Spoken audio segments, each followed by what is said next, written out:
Welcome back, Stellar Guy viewers. Today we're taking a deep dive into the Reba episode, titled The Honeymoon's Over, or Now What?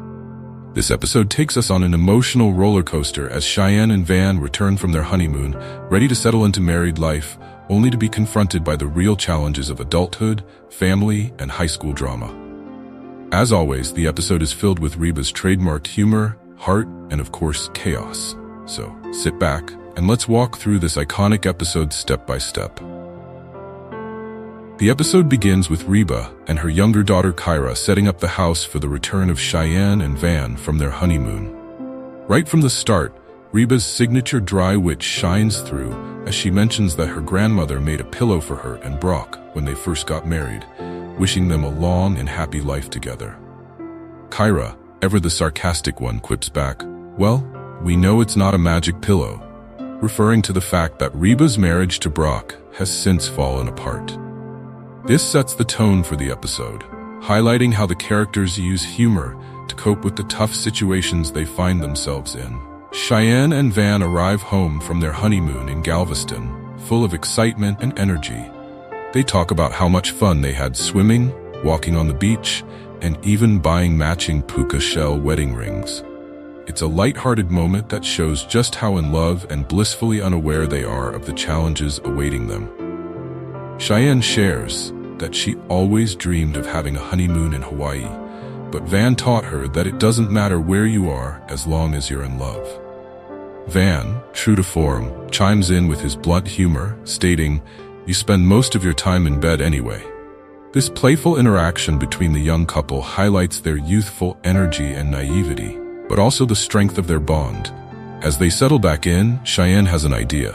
She wants to move into Reba's room since it's bigger, now that her dad, Brock, has moved out. But Reba is quick to shut that down, reminding Cheyenne and Van that it doesn't matter where they sleep as long as they're together. The newlyweds take this in stride, demonstrating their optimistic attitude towards everything, still high on post-honeymoon bliss. However, the honeymoon phase quickly fades as they face their first real challenge, going back to high school as a married couple. The next morning, at breakfast, Reba makes pancakes for the family, and Van teaches Jake how to make a vanwich, which is essentially a pancake with ham rolled up inside. It's a funny and endearing moment that shows Van trying to fit into the family dynamic, but it's also a reminder that he's still very much a kid at heart. Kyra, never missing an opportunity to throw in a sarcastic comment, complains about hearing Cheyenne and Van's affection the previous night. Cheyenne, ever the innocent one, naively responds by saying they didn't do anything last night. They did it that morning. This revelation catches everyone off guard, and Reba, in true mom fashion, quickly shuts down the conversation, reminding Cheyenne that some things aren't appropriate to talk about at the breakfast table. As the morning continues, Cheyenne is getting ready for school, worried about what to wear now that she's a married woman. She wants her outfit to reflect her new identity as Mrs. Van Montgomery, but Kyra jokingly suggests she wear a shirt that says, "I'm with stupid." This interaction shows the sibling rivalry and teasing between Kyra and Cheyenne, but also highlights Cheyenne's concern about how others will perceive her now that she's a wife and soon-to-be mother. Van, on the other hand, is dealing with his own set of issues. He doesn't want to wear his puka shell wedding ring to school, feeling that it's not appropriate for football. Cheyenne, hurt by this, reminds him that he wore it during their honeymoon. Van, ever the comedian, responds by saying he also wore her bra in Galveston, but wouldn't do that at school either. It's a hilarious exchange, but it also shows the tension that's beginning to creep into their relationship as they try to balance their new roles as husband and wife with the everyday realities of high school life. Just as they're about to leave for school, the phone rings. It's the principal calling, asking Reba and Brock to come to the school immediately. The tone quickly shifts from lighthearted to serious, as it's clear that something significant is about to happen. Reba, always one to expect the worst, sarcastically remarks that the school probably wants to change the school colors. But deep down, she knows this meeting is going to be about Cheyenne's pregnancy. At the school, Reba and Brock are informed that the administration thinks it would be best for Cheyenne to attend Holly House, a special school for pregnant teens. The principal presents the idea as being in Cheyenne's best interest, offering a judgment-free environment for her to continue her education. But Reba is immediately skeptical. The idea of sending her daughter away to a different school feels like running away from the problem. And Reba doesn't believe in avoiding tough situations. Brock, ever the peacekeeper, tries to see both sides of the situation, but it's clear that Reba is firmly against the idea. When Cheyenne learns about the possibility of attending Holly House, she is devastated. She doesn't want to be separated from her friends, her senior year, or the life she's known. For Cheyenne, this year was supposed to be her best year ever, filled with all the excitement and milestones of senior year. But now, with her pregnancy out in the open, everything has changed. Cheyenne tearfully tells her mother that she doesn't want to go to a special school and insists that she can handle the challenges of being pregnant while staying at her current high school. She wants to graduate with her friends, and she believes she can push through the hardships ahead. Reba, seeing her daughter's determination, agrees to support Cheyenne's decision.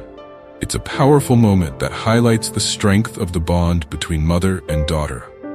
Reba may not agree with all of Cheyenne's choices, but she respects her daughter's determination and independence. This is a recurring theme throughout the show, Reba's unwavering support for her children, even when she doesn't always agree with them. As the family tries to navigate their new reality, tensions continue to rise. Van, still trying to figure out how to balance being a teenager and a husband, stands by Cheyenne's decision to stay at their high school. He believes that they belong together, and he's willing to face whatever challenges come their way. But it's not just Cheyenne and Van who are struggling to adjust. Reba is still grappling with the fact that her life has been turned upside down by her ex-husband Brock's affair with Barbara Jean. And now, she's watching her daughter go through her own set of challenges at such a young age. The turning point of the episode comes when Cheyenne is officially suspended from school due to her pregnancy. The school administration is determined to protect the school's reputation and doesn't want a pregnant student parading through the hallways. This decision is a crushing blow for Cheyenne, and it's a moment that tests the family's resilience. Reba, always ready to fight for her children, comes up with a bold plan to force the school to change its decision. She decides that if Cheyenne is suspended, then Van will also stay home from school and football. This is a huge deal, especially in Texas, where high school football is practically a religion.